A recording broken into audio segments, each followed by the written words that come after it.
One more time, looking at him. Looking at him.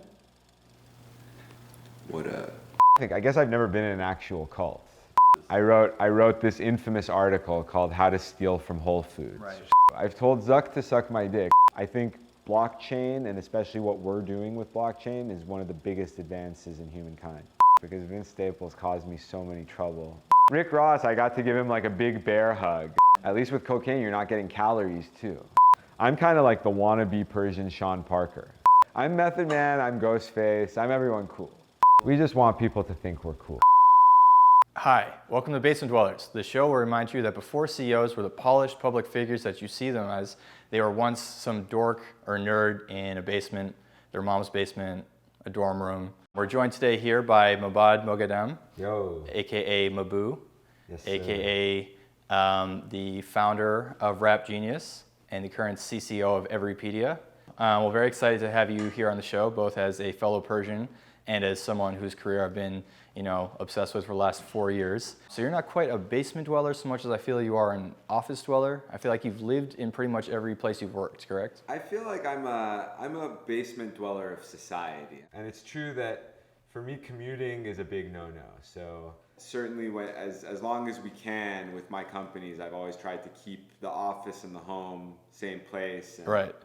one thing I'm a big fan of is rent subsidy if you live in walking distance to the office. Okay. That's something I think every company should do, and all of my companies are definitely going to do it. Just That's constantly, that's how I'm comfortable. constantly immersed. You like the cult status of a company. Just live, breathe, die that company. yeah, I'm just trying to have fun. You go straight from being in a cult to having fun. Not usually the two that I imagine equated. I guess I've never been in an actual cult. But Yeah. I just think it's like... I don't think they're fun. That's not what I've heard. No? Yeah, no, but I mean, maybe for the cult leader. So Yeah. I feel like you have, on the hierarchy of your cult situation, you've usually scored pretty high. Yeah, but by cult, I think I mainly just mean we don't consider this work. People at Everipedia right now and Genius during the golden age, we just really thought we're doing what we want to be doing, even if we were doing it for free. So let's go back to that Genius golden age, back to your, you originally started in a dorm room at Stanford, right? When you first started Genius?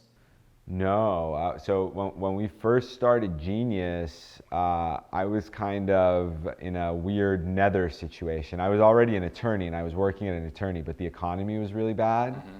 So I basically got a deal that I can take some time off from work and they would give me 1/3 of my salary. Tom was working at a hedge fund at the time, but part-time he would code all of this stuff.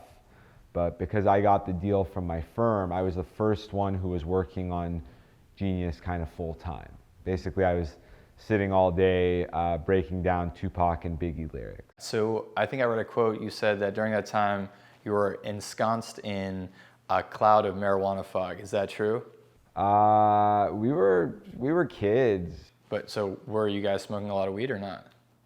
Some of that was just us fucking around. You just at the end getting, of it, getting a reaction at people? We just want people to think we're cool. I feel like you compare yourself to Drake a lot, but I feel like you're a little bit more Eminem. Like you like the shock value of saying stuff, even if you don't mean it. Cool thing about Eminem is apparently, so he invested in Genius, and before he invested, his manager had said that Genius is the only site he uses on the internet. I've actually read a lot of M's personally annotated lyrics. He went through all of his lyrics. He's my favorite rapper, and I remember seeing the verified thing, and yeah, he's probably more active than any rapper I've seen on there. No one has done that. Everyone else just breaks down their new songs, but he went through his entire catalog. So Nas is also an investor?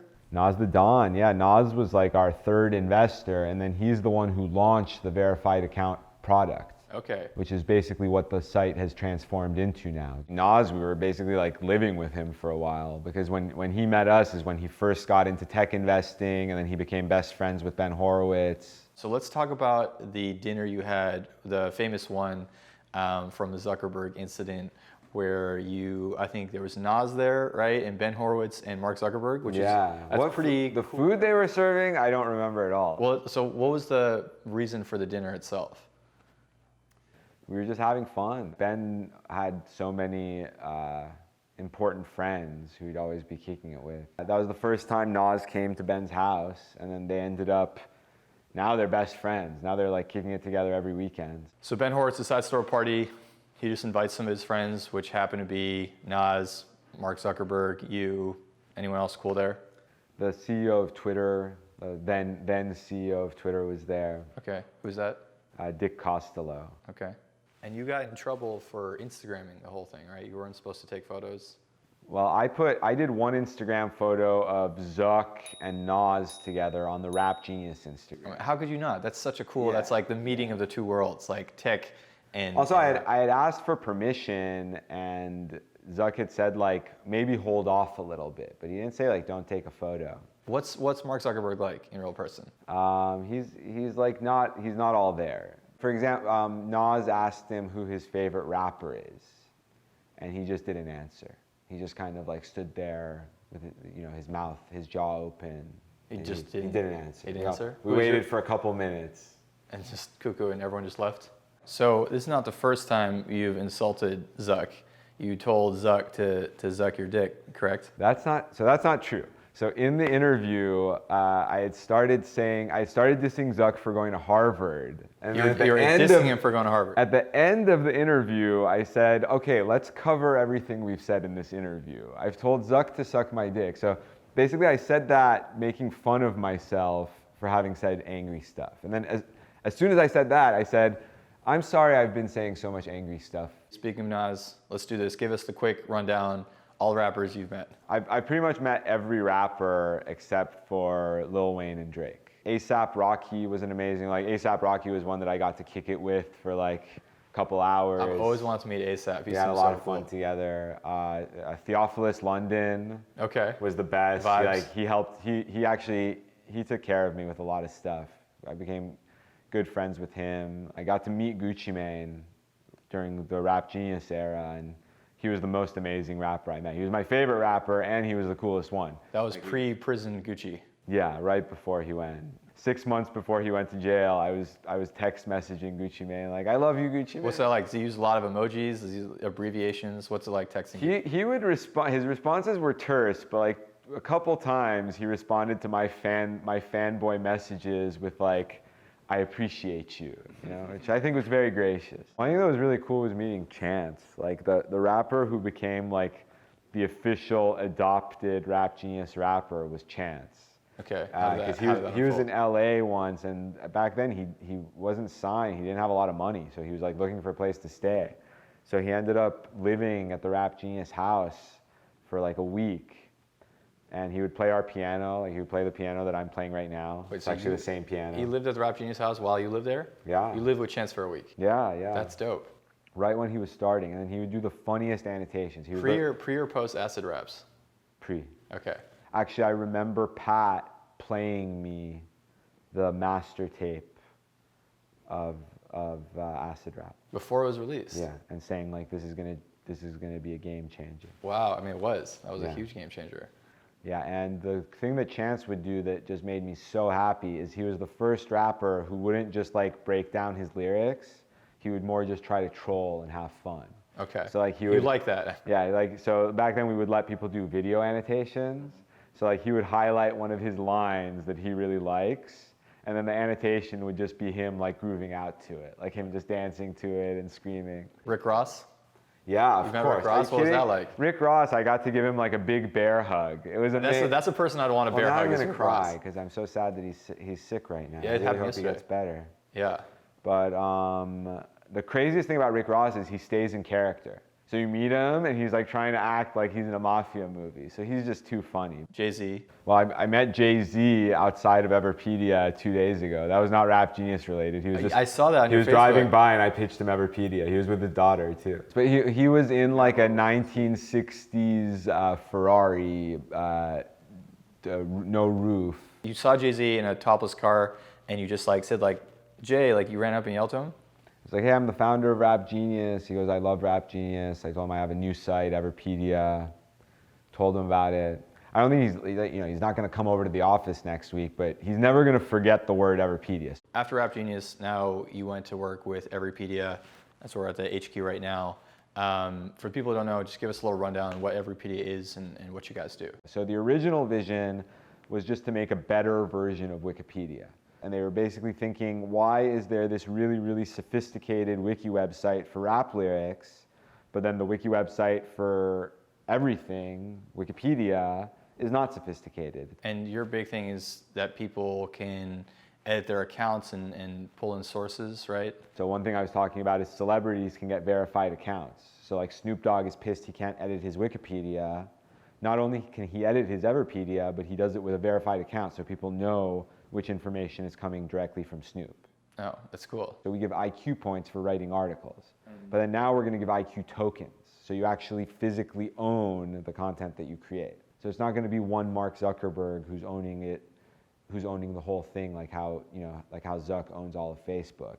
It's going to be the entire community owning what they've contributed. That's fun. That's cool. I think blockchain, and especially what we're doing with blockchain, is one of the biggest advances in humankind. So I want to get into some personal stuff for you. So let's talk a little bit about your brain injury, because I remember that was, a big thing when it happened. Walk me through kind of, you had the symptoms, I think the shaking, and then when you actually got diagnosed in that whole process. The summer of 2013 is when I was like really messed up. Anyone with any common sense would have gone to the emergency room. Well, so how are you messed up? Well, half of my body was paralyzed. I didn't even know. I was Couldn't so move out of half it. your body.